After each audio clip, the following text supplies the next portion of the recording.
have just 5 days left in one of the most consequential elections of our lifetime, and we have work to do. But we like hard work. Hard work is good work.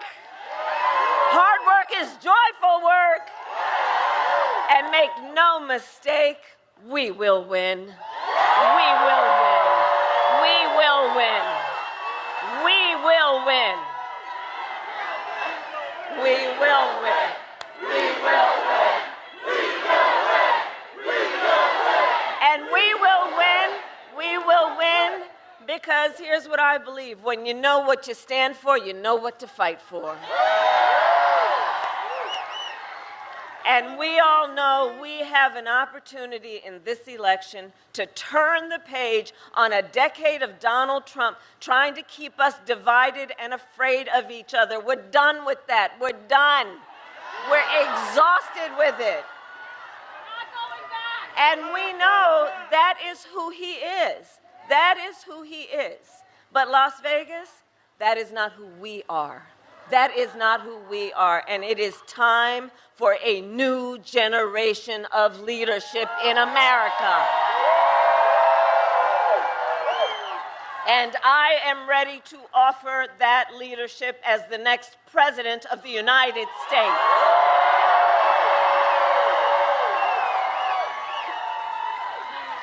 And Nevada, you know me. I'm not afraid of tough fights. For decades as a prosecutor and the top law enforcement officer of our biggest state, the first cousin of Nevada, I won fights against the big banks that ripped off homeowners. I won fights against for-profit colleges that scammed veterans and students, against predators who abused women and children. I won fights against cartels that trafficked in guns and drugs and human beings.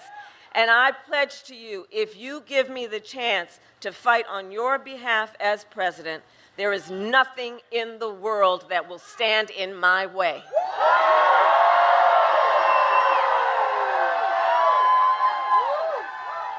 And look, we all know who Donald Trump is. This is not someone who is thinking about how to make your life better. This is someone who is increasingly unstable, obsessed with revenge, consumed with grievance, and he's out for unchecked power. And look, in less than 90 days, it's either going to be him or me in the Oval Office.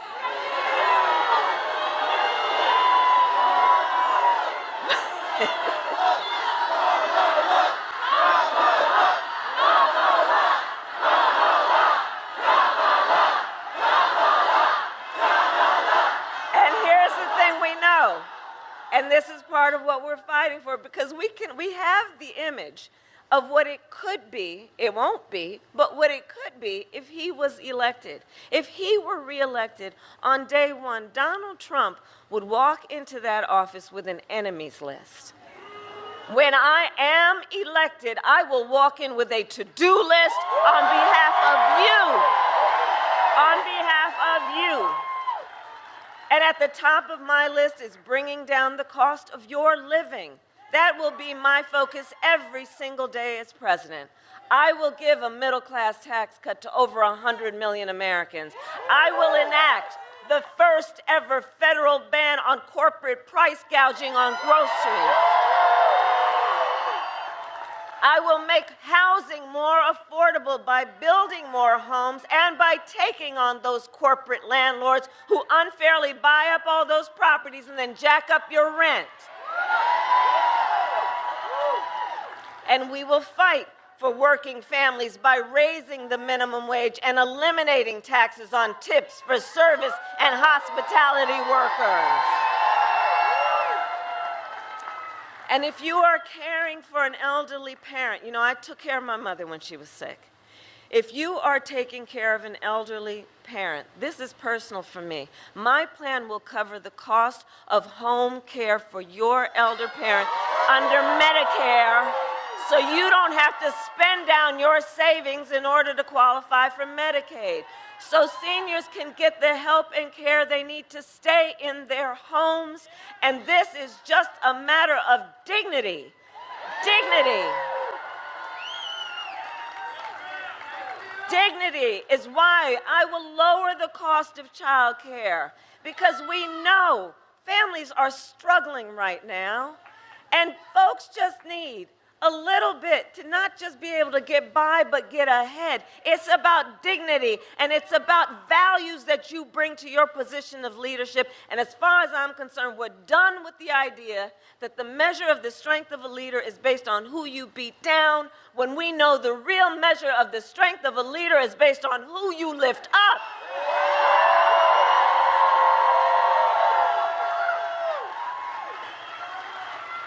We will cut taxes for small businesses. Do I see any small business owners in the house? I love our small businesses. You all are part of the backbone of America's economy. We will lower health care costs, because here's the value I bring to that. I believe health care should be a right and not just a privilege of those who can afford it. On the other hand, Donald Trump's answer to the financial pressures you face is the same as it was last time. Another $1 trillion in tax cuts for billionaires and big corporations. And this time, he will pay for it with a 20% national sales tax on everything you buy that is imported. Think about that. Clothes, food, toys, cell phones. A Trump sales tax, the economists say, would cost the average family an extra $4,000 a year. And on top of that, Donald Trump still is trying to get rid of the Affordable Care Act, also known as Obamacare. And he has a powerful friend in Congress, the Speaker of the House, who recently said there will be, quote, no Obamacare if Trump wins, which would have the effect, if they were to win, to put millions of Americans off of their health insurance, to throw millions of Americans off of their health insurance, to take us back to that time when insurance companies had the power to deny people with pre-existing conditions. Do you remember what that was? Well, we are not going back. We're not going back. We're not going back. We're not going back. We're not going back. We're not going back. And we are not going back because ours is a fight for the future.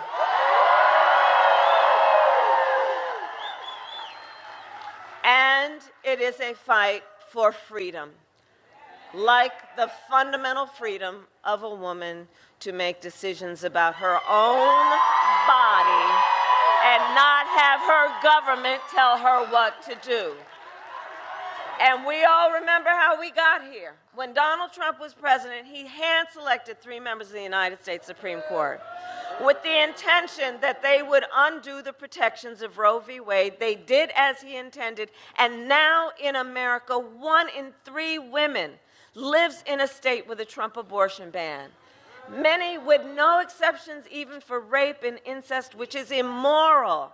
And Donald Trump been done. Did anybody hear what he just said yesterday? He said, I mean, come on, right? So he said that he will do what he wants, now I'm about to quote, whether the women like it or not.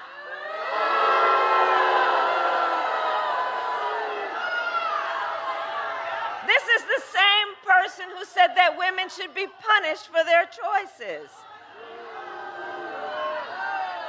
He simply, well, I hear you, but you know what? You know what? The courts are going to handle that. The courts will handle that. We'll handle November. How about that? We'll handle November. Because, see, we know the man simply does not respect the freedom of women or the intelligence of women to be able to make decisions about their own lives. And we know if he were elected, he would ban abortion nationwide, restrict access to birth control, put IVF treatments at risk, and force states, listen to this, to monitor women's pregnancies. Don't believe me, look at, just Google Project 2025. which I cannot believe they put in writing. And I love you back. I love you back. I love you back. And on this topic, I know everyone here knows and agrees that one does not have to abandon their faith or deeply held beliefs to agree. The government shouldn't be telling her what to do. Not the government and not Donald Trump. So Nevada, to make your right heard and to protect your right to make your own health care decisions, I would also recommend you vote yes on question 6. And make sure you vote up and down the ballot to truly protect your rights. And when Congress passes a bill to restore reproductive freedom nationwide, as President of the United States, I will proudly sign it into law. I will proudly sign it into law.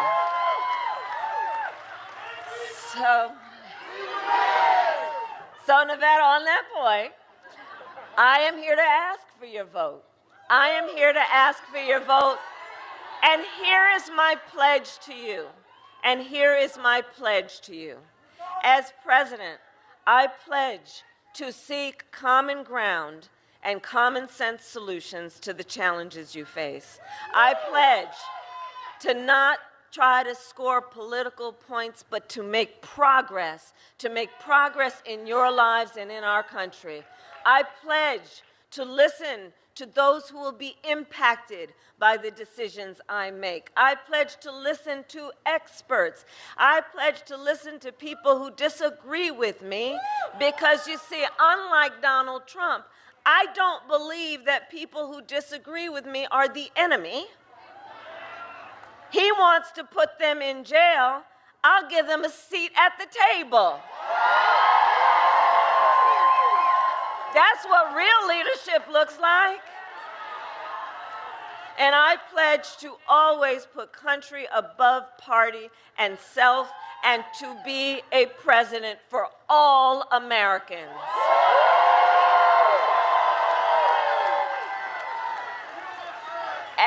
And now, with 5 days left in this campaign, my opponent is also making a closing argument to America. I don't know if you may have seen, I talked in Washington, D.C. the other day. You know, he likes to compare crowd sizes. I had 100,000 people there.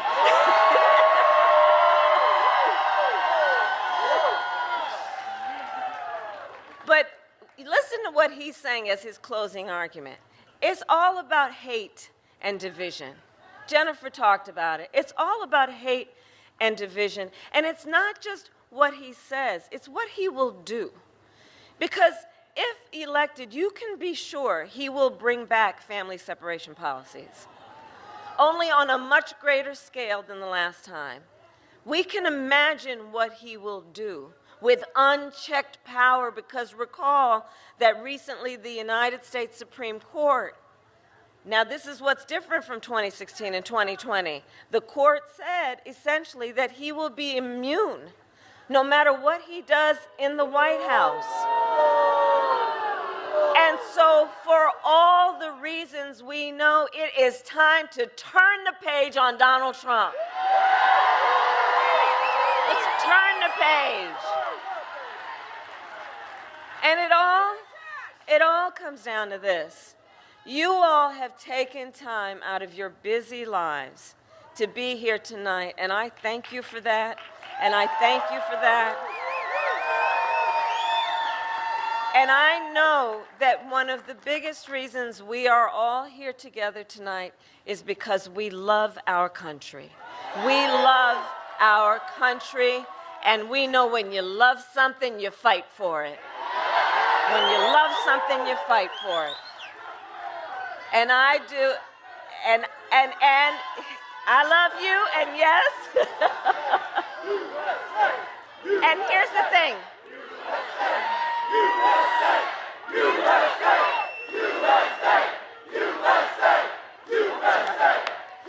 And I do believe it is one of the highest forms of patriotism, of our expression of our love for our country, to then fight for the ideals of our country and to fight to realize the promise of America. And I have always believed in our nation's promise because I have lived it. You know, I grew up a child of the civil rights movement.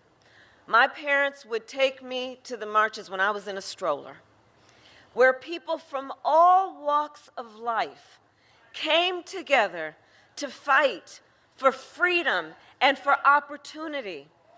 You know, growing up, I saw how hard my mother worked to raise her daughters and give us the same chances our country gave her.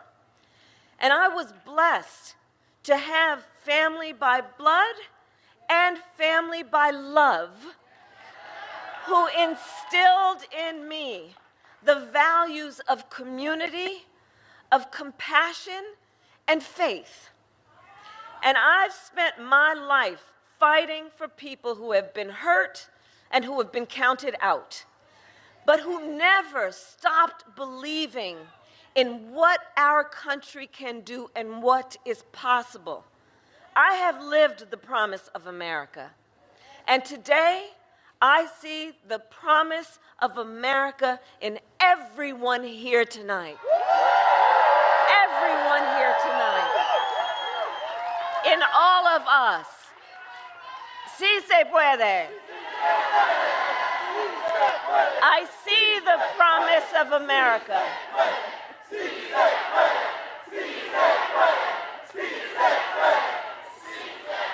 And I see the promise of America in the fathers and mothers who work hard every day for your children's future. I see it in the women who refuse to accept a future without reproductive freedom and the men who support them. I see it in Republicans who have never voted for a Democrat before, but have put the Constitution of the United States before party.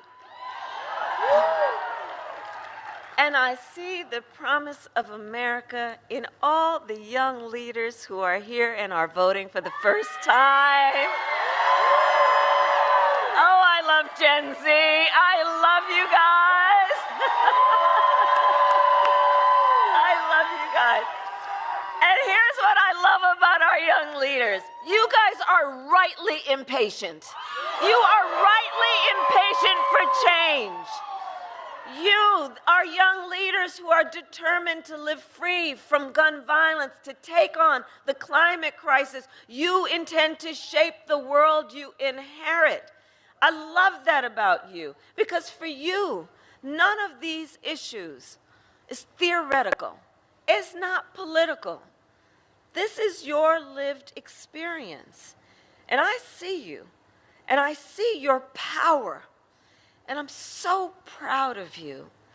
And I want everyone here, let's applaud our first-time voters. Let's applaud our first-time voters and our young leaders. Let's applaud them, our young leaders.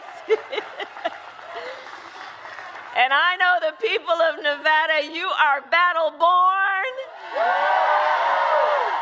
and ready for the hard work ahead. So we got 5 days to get this done, 5 days. And no one can sit on the sidelines. So let's spend the next 5 days so that when we look back on these days, we will have no regrets that we did everything we could, that we knocked on doors, that we texted and we called folks. We reached out to family and friends and classmates and neighbors and coworkers. And as we do, I have another request of you. In these next days, let us please be intentional about building community. Let us please, you know, these years, this Trump era, you know, this time of trying to have people point their fingers at each other, the division, the hate, the trying to make people feel alone, when we all know we all have so much more in common than what separates us. So let's be intentional in building community. Let's be intentional in building coalitions. And let us remember, your vote is your voice, and your voice is your power. let anybody take your power from you. So Nevada, today I then ask you, are you ready? Are you ready to make your voices heard? Do we believe in freedom? Do we believe in opportunity? Do we believe in the promise of America? And are we ready to fight for it? And when we fight, we win. God bless you, and God bless the United States of America.